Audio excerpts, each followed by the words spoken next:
हम लोग बात करेंगे बिहार के सभी शिक्षकों के स्थानांतरण के लिए जो आवेदन लिया जा रहा था उसे कल शिक्षा मंत्री जी के द्वारा वापस ले लिया गया, यानी कि स्थगित कर दिया गया तत्काल आदेश से।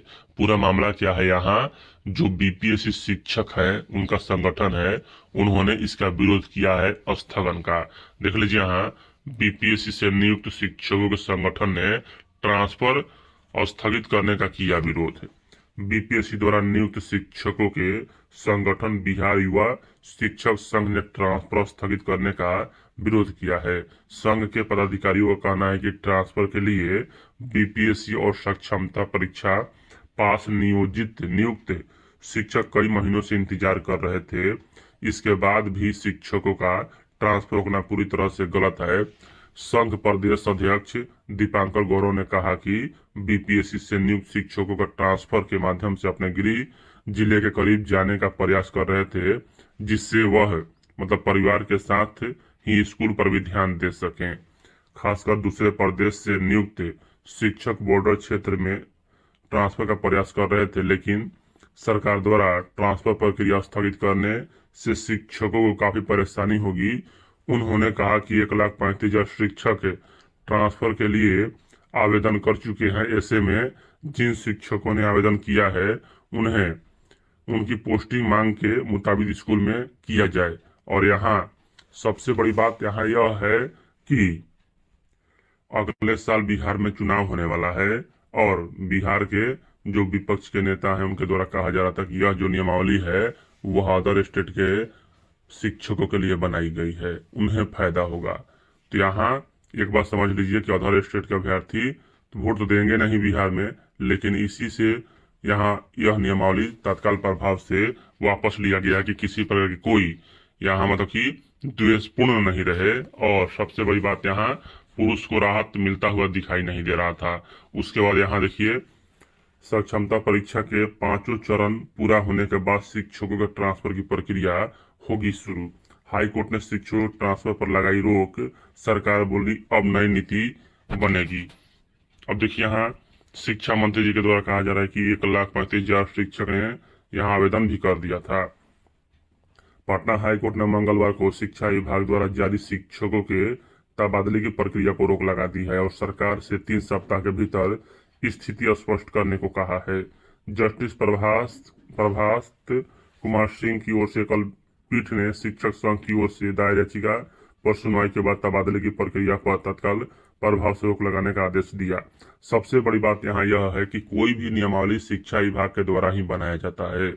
अगर उस नियमावली के बराबर काम नहीं किया जाए तो कहीं ना कहीं कोर्ट का जो अर्जन है वह होता है, क्योंकि सक्षमता परीक्षा जब प्रथम हुआ था उसमें 3 जिला अलॉट किया गया था नियोजित शिक्षकों के लिए और लगभग 90% जिला कि उन्हें अपना गृह जिला मिल गया था। इसके बाद फिर क्या किया गया कि जो सक्षमता परीक्षा का नियमावली था उससे इतर होकर यहाँ कि नया नियमावली ला दिया गया उनके लिए।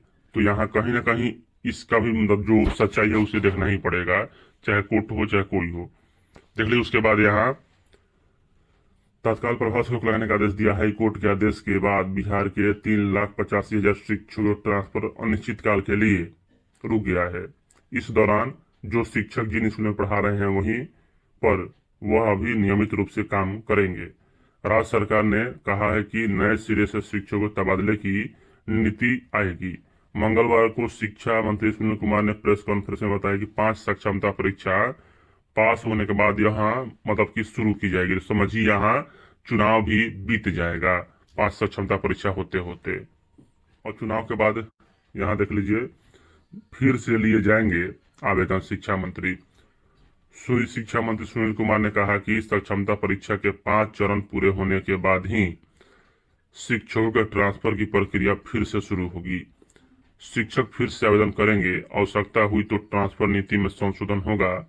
उन्होंने बताया कि अभी तबादले में कई खामियां सामने आई है। बताइए, यहाँ जब यहाँ तबादले के लिए कमेटी का गठन किया गया था उस समय बिहार के सभी शिक्षक पल पल यह सोच रहे थे कि अब हमारा ट्रांसफर हो जाएगा। नीति 3 महीने में बना, कम दिन में नहीं बना था। 15 दिन के लिए यह कमेटी का गठन किया गया था, लेकिन कमेटी का कार्यकाल बढ़ते गया। 3 महीना में यहाँ मतलब कि शिक्षक परेशान थे कि कब कमेटी का गठन किया जाएगा, कब मतलब कि रिपोर्ट आया तो ऐसा रिपोर्ट आएगा, ऐसा नियमावली बना कि उसे मतलब कि वापस से ही लेना पड़ा।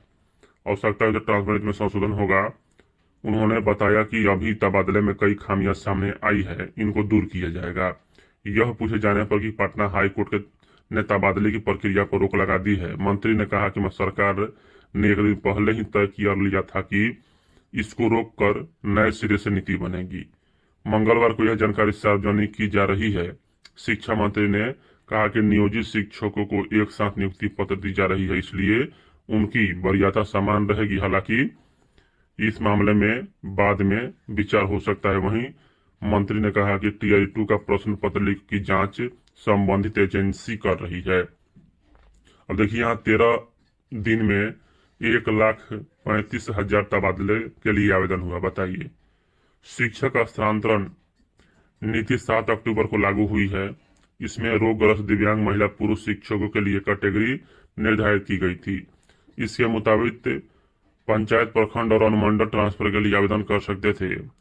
शिक्षकों को ट्रांसफर के लिए 7 से 22 नवंबर का समय दिया गया था और 1,35,000 शिक्षकों ने मतलब कि यहाँ कर दिया था आवेदन। उसके बाद यहाँ 3 दिसंबर में तीसरे फेज की सक्षमता परीक्षा होगी। सक्षमता परीक्षा 2 चरणों में पूरा हुआ है। इसमें 2,52,716 शिक्षक पास हुए हैं। पहले चरण में 65,700 यहाँ शिक्षक पास हुए हैं। दूसरे चरण में यहाँ नहीं, पहले चरण में 1,87,000, दूसरे चरण में 65,706 और यहाँ इन शिक्षकों को काउंसलिंग किया जाएगा और यहाँ 1,19,000 शिक्षकों को नियुक्ति पत्र आज दिया जाएगा। उसके बाद यहाँ पटना हाई कोर्ट ने राज्य सरकार से मांगा 3 सप्ताह में जवाब और यहाँ मतलब सब डिवीजन का पंचायत का विकल्प तारीख उचित देना नहीं है, तो यहाँ यह हुआ। उसके बाद तबादले के लिए 1,35,000 शिक्षकों ने किया है आवेदन। उसके बाद यहाँ सक्षमता परीक्षा के 5वें चरण की समाप्ति के बाद ही स्थानांतरण नीति। तत्काल प्रभाव से लगी स्थानांतरण पदस्थापना पर रोक।